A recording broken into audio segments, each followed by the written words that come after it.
We bring you the answers to all your questions. Be better than others. Enjoy the benefits of knowledge.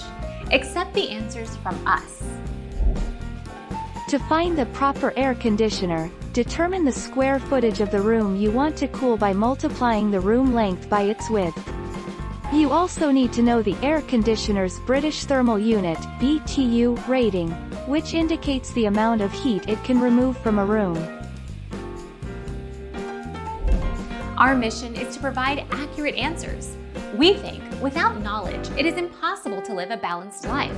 Be competent, be skillful. Thank you for watching. Don't forget to subscribe and hit the bell notification.